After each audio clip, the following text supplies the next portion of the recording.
that it would be untrue. You know that I would be a liar if I was to say to you, girl, we couldn't get much higher. Come on, baby, like... On November the 18th of 1998, Jim Morrison signed on with Rodeos West to act in a movie about rodeo life. Dave, remember the rodeo that we filmed there in Central Point, that junior rodeo? Yep. You remember the time I came up to the announcer stand and told you there's a guy standing out behind the bleachers that was different than everybody else? Mm-hmm. Remember that? Yeah. And later on we realized it was the Doors' Jim Morrison. That's correct. And then, but anyway, you were invited to go up to cruise some timber for Jim. That's right. And go ahead and expound on that if you want to.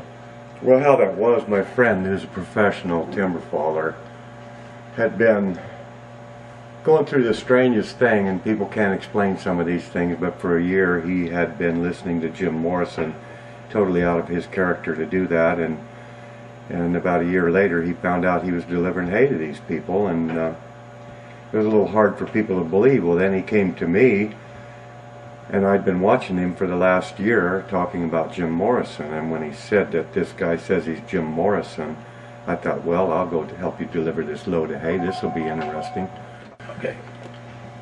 Okay, so David William Wilson had been bringing horse food and hay to these people for the last year and a half. Rain, wind, snow, clear up way up into the mountains, and yeah. So there kind of came a camaraderie and a certain amount of loyalty when you're dependent on your people to take care of your stock for you.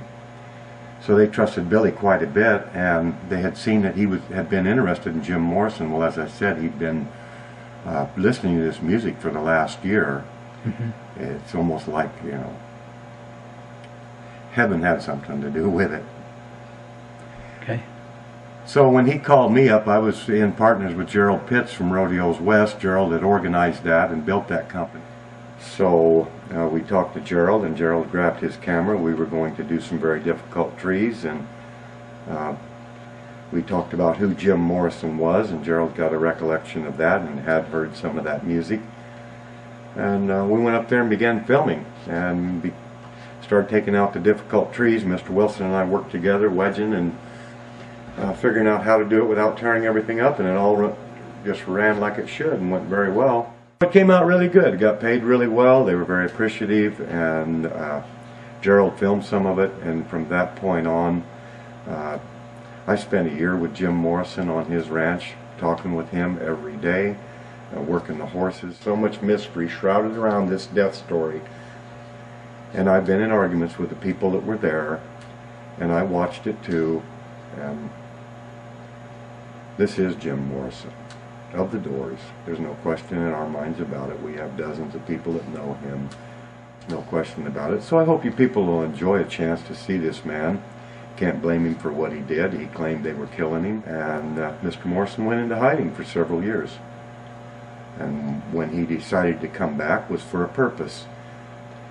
He's had several children. He has a loving wife, very smart, intelligent man. And he was able to get back to America with some help, which is a story all in itself. And so we have been working on this. We hope you people enjoy this. What they did was trying to just get out of the city, laid a claim up in the mountains, had a nice ranch. His wife was very thorough, very systematic about raising her horses. She's very good with horses. Made us all pretty nervous at times, but most women are good with horses. Yeah, they are. Yeah. Yeah, that is a fact. You figure you lived there with Jim Morrison, the Doors' Jim Morrison. Right. In that period of 10 years, I have lived there solidly for 3 years. 3 years, okay. Yeah, on 3 different occasions. Yeah. The first year, then a couple of years went by and I went and lived another year. Some years went by and I lived the last year. We've had a lot of fun. We've played music. I've played music, believe it or not, with Jim Morrison. I'm sure you have. And did a little bit of harmonizing. Yeah. But we've had some good fun up there. We have Rodeos West, which is now Gerald's dream child, and he's worked very hard, made some inroads, films rodeos, working with Jim on this project for 10 or 12 years. Along with you? Along with me. And So Gerald had had an incident happen to him, and a lot of movies and different things come from inspiration. We have some inspired ideas that we would like to do. Jimbo did sign a contract to be in a movie About rodeo life. about the rodeo life and about some problems that occurred. Anyway, it'd be quite an exciting movie, and Jimbo was going to play the hero part. What's your most memorable time with Jim? Fun time. Something that happens, comical. How about when they weren't there and I had a pretty blonde up there? Okay. I'll go for it. Oh, no, that's okay. Oh, when his wife would leave, we had to watch ourselves, be kind of careful, not get too wild. And Oh, that's right, because people would be coming up.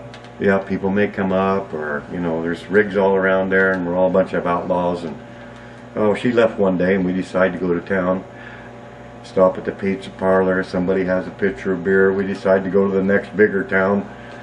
Somebody's getting the buzz on. It's starting to get pretty wild. And it took some convincing, but we finally got the pickup turned around, headed for home. Shouldn't even have been on the highway. Stopped halfway home, had a fist fight, which was stupid. You and Jim, or? No, Oh. no, he asked for it, really. He was irritating somebody. Okay. And Oh, yeah. He's been known to be that way. yeah, but then he's so smart that he turns it around. You may not even know you're getting irritated. Yeah, that's all over it. Yeah. That was a bad day. It was kind of exciting. We wrecked a truck going up the mountain on the way up. I didn't even know how that happened, but it just wasn't a good day for us. Oh, yeah. But we took care of it. I was up there one day, and he had this pickup he drives around up there all the time, you know? Yeah. And back window knocked out, and fenders all bent and everything. He just drives it all over up there, you know? Yeah, that's his orange monster truck. Orange monster truck. Oh, boy. On Labor Day weekend of 1999, Jim Morrison broke out with a specialty stagecoach act and announced his identity.